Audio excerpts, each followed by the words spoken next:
Okay. When you're a young person, you're in your 20s, maybe you finished high school, finished college, went to trade school, whatever, and you've gone out now and you've gotten a job, which is great, especially getting that first good job or good enough job. For people in their 20s, how important would it be to take advantage of things like employer-offered deferred compensation programs or 401ks? And if you could even just tell us a little bit more about what those are and why that might be an important thing for a young person to consider. I think it's definitely something everybody, if you're in your 20s or, again, older, to really make sure you understand whatever opportunities for retirement investment your employer is offering. The most common is a 401k, where you set aside pre-tax dollars, which is a tax advantage in its own right. You're be able to invest in this, and then the assets grow pre-tax until you actually pull them out in retirement. Most companies offer some sort of incentive match to do this. So there's a double incentive. If a company is offering to add on top of what you contribute, the company adds something on top of that. Is a wonderful opportunity. And that's the most traditional way for employees to participate in some retirement. Deferred compensation are somewhat of a unique opportunities, and if that's available, it's another one. We really encourage all employees, 20 to 70, to really look at these opportunities, because there are advantages to do this.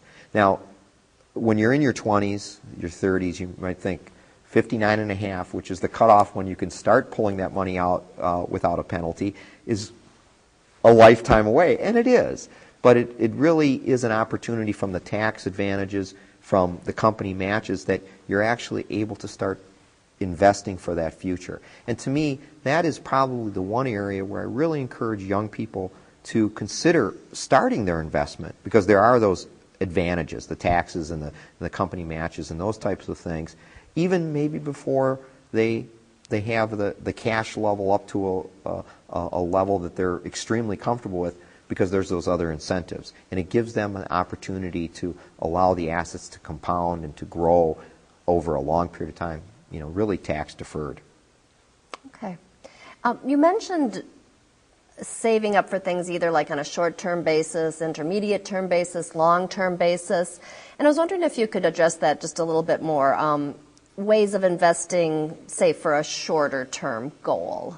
What might be some things to keep in mind? I would really come back to what we talked earlier about, is our budgeting, and really coming out to discretionary savings. If you want to say money that's left over on a regular basis, you put into savings. Short-term investing, meaning you have a very specific reason what you're investing for. You want to have a down payment for a car. You want to have a down payment to buy a house, are two maybe good examples of some short-term goals. In those situations, you want it to be as safe as possible. You want it to be there when you want to make that transaction. So from that standpoint, really would encourage that to be very focused in the safest of assets. And that might include things like bank and money market accounts, FDIC insured money market accounts. If you're maybe planning out more than 6 months to a year, you want to get a down payment for that house, maybe buying CDs, a certificate of deposit, which allows for maybe a slightly higher interest rate than a money market account, but then you're locked in for, let's say, 6 months if you buy a 6-month CD. That's the downside to buying a CD, but they're very safe assets. The risk of loss is very low. Currently, the FDIC insurance is $250,000 on deposit at a bank, including a CD or money market accounts. So that really allows opportunities for it to be considered secure. Short-term nature, you don't want any risk that you're going to lose that principal, lose that asset value. So we really encourage people to focus on that safest of assets. Well, it's not the most exciting investment, and right now interest rates are really low, so it's not even earning a great return. But on that basis, you know it's going to be there. That principal is going to be there. And that, to me, in a short-term investment is really imperative. Okay.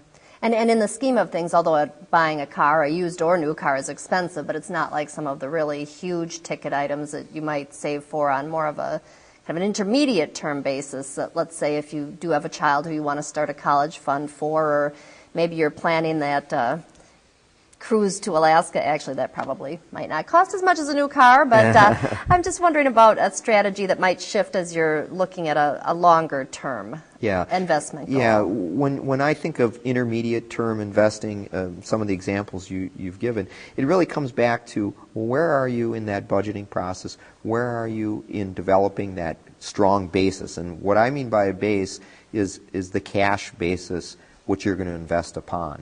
Now, if we go through the budgeting, we've developed a solid cash holding where it covers most of the emergencies you would expect, covers your income in the event you lose your job, and then you're looking to do something on top of that, or you have more excess money coming out of that budget to do other types of investing. I think that's when you can start considering maybe riskier investments. The children's education, I think, is somewhat unique. There's tax advantages to doing that. There are different types of investment accounts. 529s have become very popular, which offer a tax advantage to invest in that type of an investment. There are also other types of educational investment programs which really allow for a tax benefit to deposit money as well as maybe taking on risk. Now, if I'm investing for a child that, let's say, is 2 years old, well, if you assume education, they would go to college at 18. You got 16 years to invest.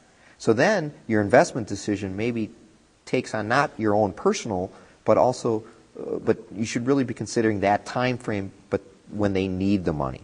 So the time frame when you need the money is probably critical in determining how much risk should you take. And when I say risk, I'm specifically talking about owning maybe risk assets like stocks or mutual funds or types of investments that will fluctuate as markets go up and down versus cash or fixed income, which are generally more staid, a more stable, interest-bearing contractual type account. So from that standpoint, if I'm investing for an education for one of my children, I would really look at that time frame and saying, don't need this for this period of time, we can consider more risk.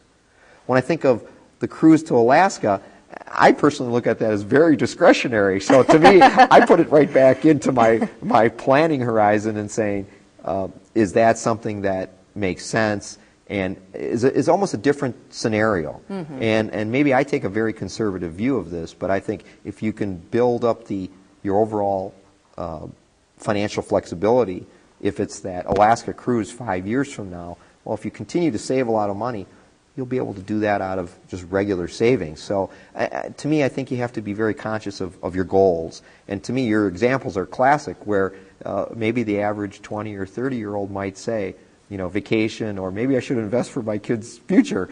I think this is a different decision than that. Yeah, okay, great.